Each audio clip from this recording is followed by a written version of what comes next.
So, how do you protect yourself in a bad relationship? In this video, we will explore the steps to guard your emotion and mental well-being and find the courage to walk away.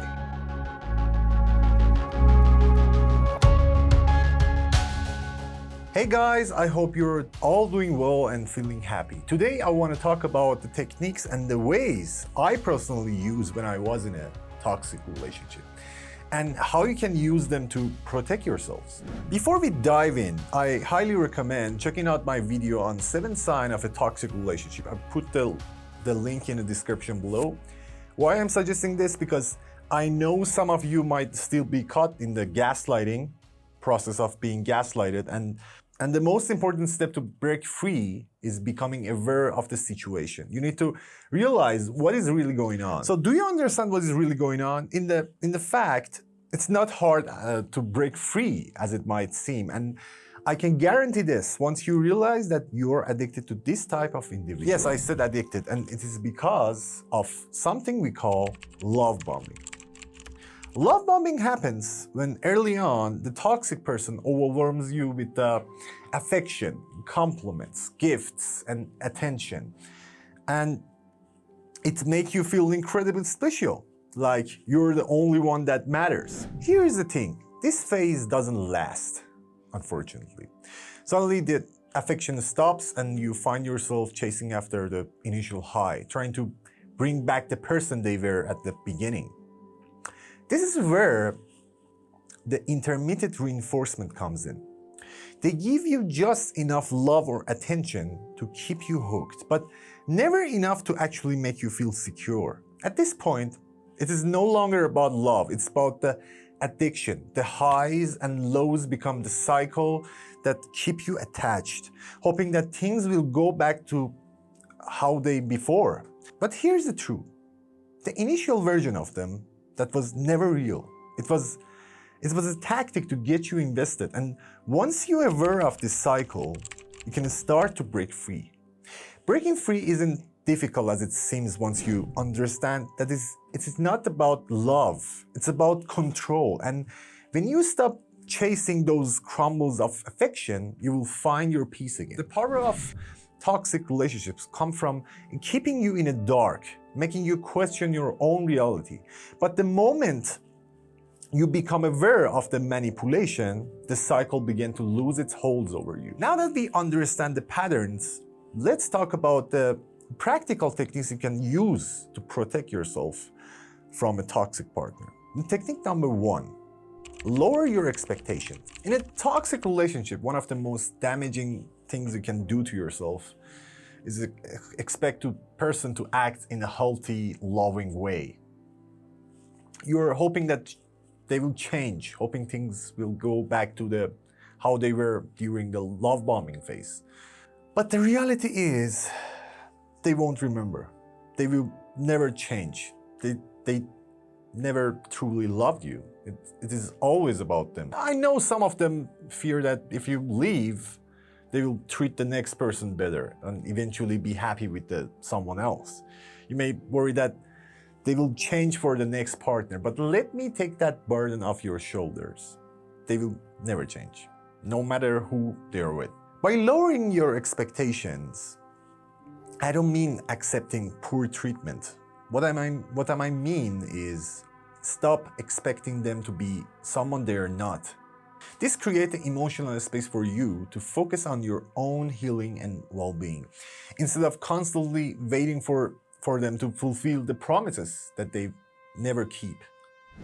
It's not about giving up, it's about letting go of the false hope. Remember, awareness is the first step towards transformation. Technique number 2, it's something called gray rock. When you are dealing with someone toxic, their goal is often to provoke an emotional reaction from you.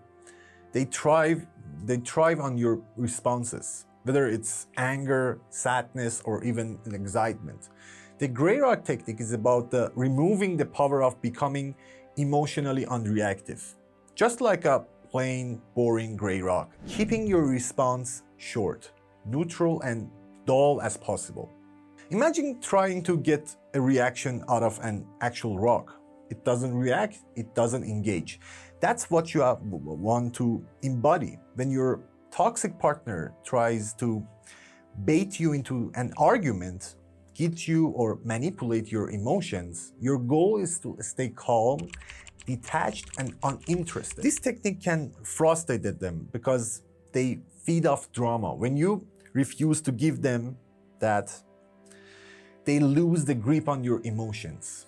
By using gray rock method, you're protecting yourself from being drawn into the emotional games. You become less interesting to them. And over time, they may stop trying to manipulate you altogether. Remember, toxic people crave attention and control. They want to keep you emotionally hooked. By becoming gray, you deny what they are seeking. This is not about being cold or uncaring. It's about protecting your peace and stepping away from an emotional roller coaster they try to keep you on.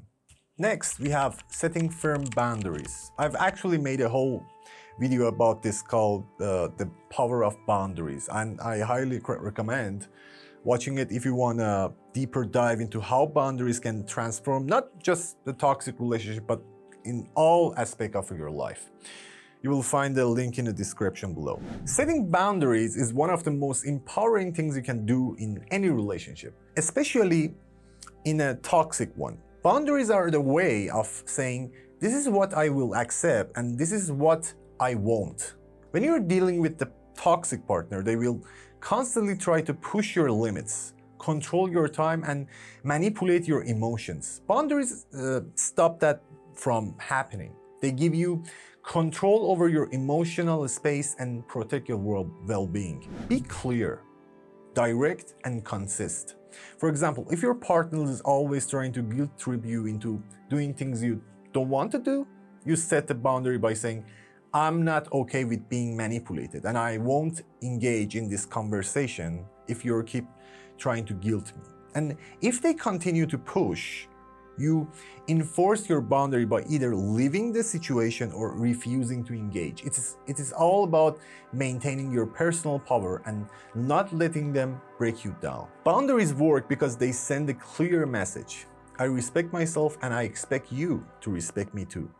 Toxic people don't like boundaries because it limits their control. But that's exactly why it's so important. Remember, boundaries aren't about being harsh or uncaring. They're about protecting your peace. If you want to explore this topic more deeply, check out my video, The Power of Boundaries, for more detailed guide. Now let's talk about something that's incredibly important, seeking external support.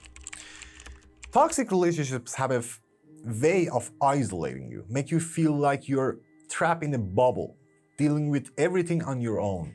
But here's the truth. You don't have to carry this burden by yourself. Seeking support from people outside of the relationship is a game changer.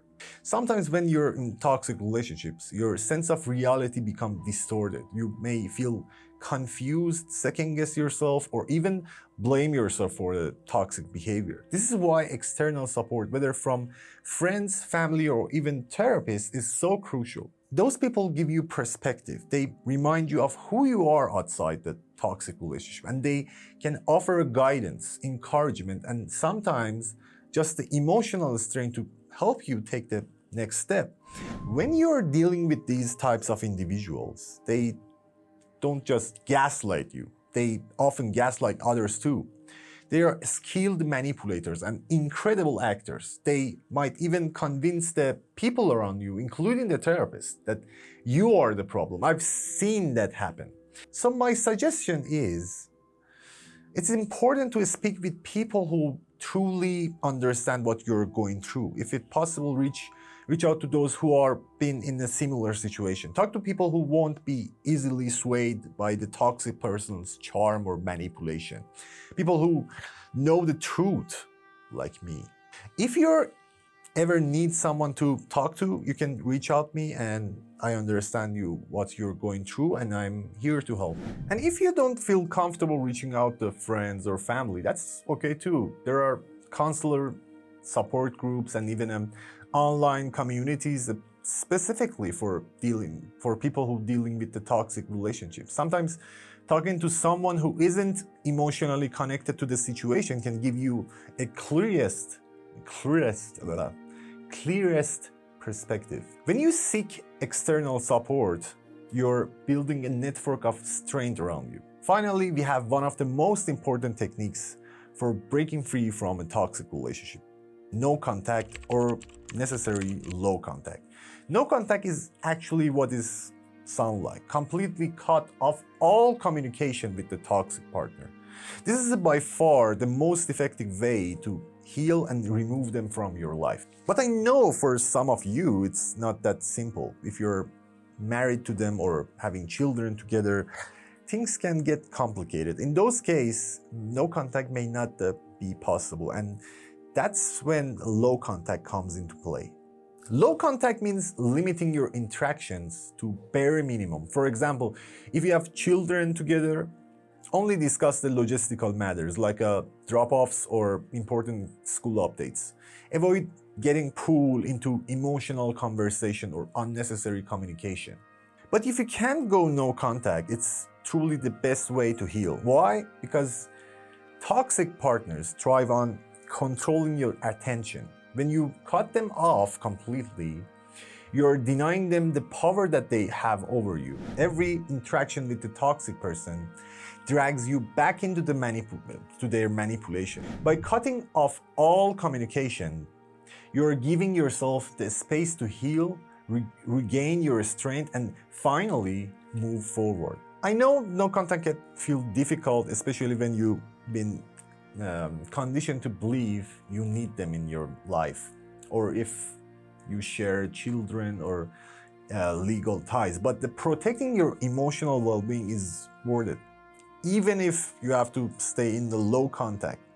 Keep it business-like and avoid getting pulled back into the emotional game. And remember, they will reach out. They will say what they know that you want to hear. But you deserve peace, not manipulation. If you commit to this, you have to stay strong. No contact all the time. I know these techniques might feel overwhelming at the first, but remember, healing is a process, and every step you take is a step towards reclaiming your peace. You deserve to feel safe, loved, and respected. And it all begins with protecting yourself. If you found this video helpful, don't forget to give it a thumbs up and share it with someone who might need it. And as always, feel free to leave a comment if you need support or have any question. I'm here to help you. And remember, awareness is the first step towards transformation.